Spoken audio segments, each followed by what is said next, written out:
बिस्मिल्लाहिर्रहमानिर्रहीम। Doctor Zakir Naik as a state guest Pakistan में मौजूद हैं।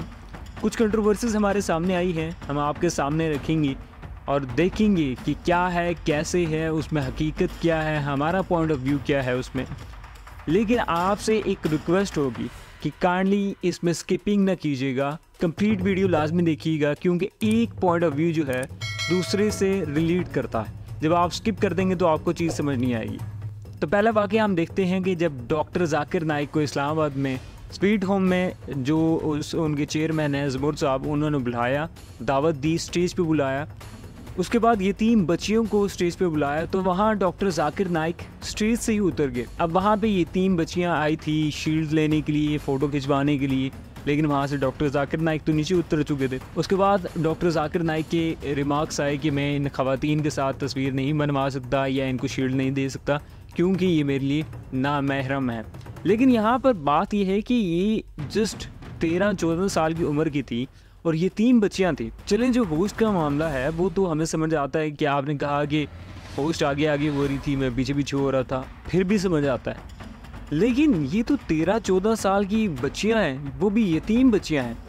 आपको इनके सर पर कफालत का हाथ रखना चाहिए था। अगर ऐसे है तो ये तो कहीं पे भी नहीं होना चाहिए कि आपको ना खड़े होना चाहिए, ना बैठना चाहिए उनके साथ, ना आपको उनके ज़रिए से सर्व करवाना चाहिए जैसे ये फ़्लाइट में भी हुआ। चलें दूसरे PIE के मामले की तरफ आते हैं। अब जाकिर नाइक साहब ने जो कंट्री मैनेजर हैं PIE के, उनको कहा कि हम 6 लोग हैं और हमारे पास जो सामान है वो 1000 किलो का है, 500-600 किलो वज़न ज़्यादा था। तो उन्होंने उनको कहा और कंट्री मैनेजर ने उन्हें कहा कि हम आपको, क्योंकि आप स्टेट गेस्ट हैं, तो हम आपको 50% डिस्काउंट इस पे देते हैं। तो जाकिर नाइक साहब यहाँ पे अड़ गए कि या तो पूरा डिस्काउंट दे या मैं नहीं लेता, और उन्होंने नहीं लिया। फिर हम तो पहले ही प्रोटोकॉल सिस्टम के ख़िलाफ़ हैं। दूसरा, मेरी लाइल्मी होगी, मुझे ये बताएं कि इस्लाम में कहाँ पर ये प्रोटोकॉल सिस्टम को फ़रोग़ दिया गया है।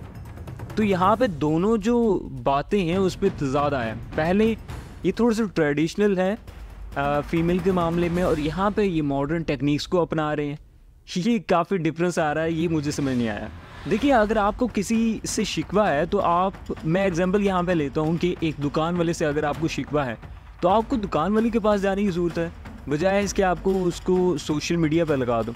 तो इसी तरह जाकिर नाइक साहब को मेरे ख्याल से प्रायोरिटी भी ये करना चाहिए था कि अगर PIE से कोई मसला है तो कंट्री मैनेजर को अप्रोच करें या उसके CEO को अप्रोच करें या उससे एफिलिएटेड किसी पर्सन को अप्रोच करें, बजाय इसके आप डायरेक्टली एक, ज़ाहिर बात आपका इमेज इंटरनेशनल लेवल पे है तो आप इदारे के हवाले से एक पब्लिक ओपिनियन दे रहे हैं। तो मेरे ख्याल से ये प्रायोरिटी थोड़ी सी चेंज होनी चाहिए थी। लेकिन हुआ भी है, तो उन्होंने गलती एक्सेप्ट की है, चाहे वो टिसोरी साहब के कहने पे की है या जिन्होंने उनको बुलाया था उनके कहने पे की है, या नीयत साफ भी हो सकती है, हम मान लेते हैं। एक और फीमेल ने जेन्युइन क्वेश्चन किया, क्या रीज़न हो सकती है कि सर वहाँ पे drug addiction, adultery, paedophile, Lakki Marwat के हवाले से, KPK के हवाले से, कि वहाँ पे इस्लाम तो मौजूद है, रिलीजन है, लोग उसको प्रैक्टिस भी करते हैं, लेकिन क्या वजह है कि वहाँ पे एडल्ट्री भी है, ड्रग का इस्तेमाल भी ज़्यादा है और पीडोफिलिया भी है, यानी बच्चों के साथ ज़्यादती भी की जाती है, खिलवाड़ भी किया जाता है। तो क्या वजह है कि दोनों एक साथ एग्जिस्ट करते हैं? जेन्युइन क्वेश्चन था। लेकिन जाकिर नाइक साहब मेरे ख्याल से इस क्वेश्चन को समझ नहीं पाए कि वो ऑनेस्ट क्वेश्चन है, ये क्रिटिकल किया जा रहा है। तो मेरे ख्याल से इस सिचुएशन को समझ नहीं पाए और साथ वो KPK के हालात को भी नहीं समझते थे। तो इस लिहाज से फिर उन्होंने कुछ प्रॉपर रिस्पॉन्स नहीं किया, जिसमें उन्होंने कहा कि आपने इल्ज़ाम लगाया है, आपको माफ़ी मांगनी चाहिए। तो मेरे ख्याल से ये सिचुएशन कुछ ऐसे थी। तो पीडोफिलिया की केसेस काफ़ी ज़्यादा हो रहे हैं और इसको फिलफोर हल भी करना चाहिए।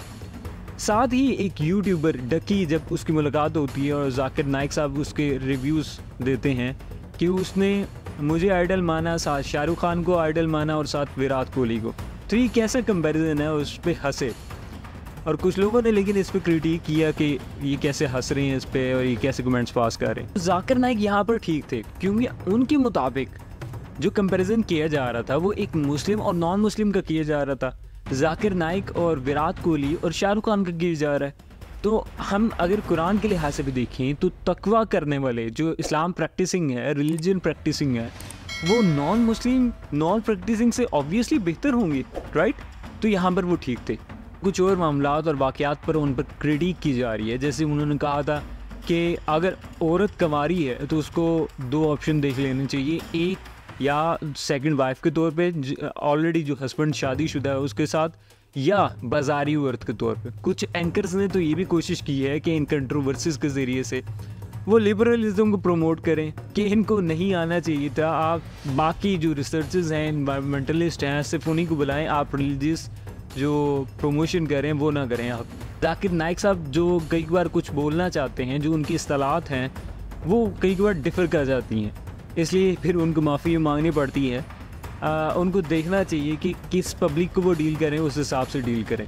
और दूसरा, थोड़ा बहुत अगर हम साइकोलॉजिकली देखें ना, तो थोड़ा सा ईगो का मसला है जिसको मैनेज करने की भी ज़रूरत है।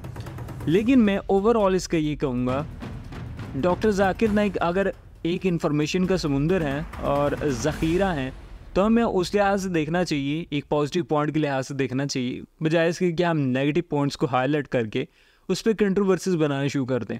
ये मेरे ख्याल से एक नेगेटिव पॉइंट हमारा भी होगा। हाँ, कुछ चीज़ें हैं हम उसको हाईलाइट कर सकते हैं, बजाय इसके कंट्रोवर्सीज बनाएं, उनको इम्प्रूव करने की ज़रूरत है, बजाय इसके कि हम इंडिया पाकिस्तान का कंपैरिजन करना शुरू कर दें, इनको यहाँ पर नहीं आना चाहिए था, लिबरल सेक्ट को प्रमोट करना शुरू कर दें।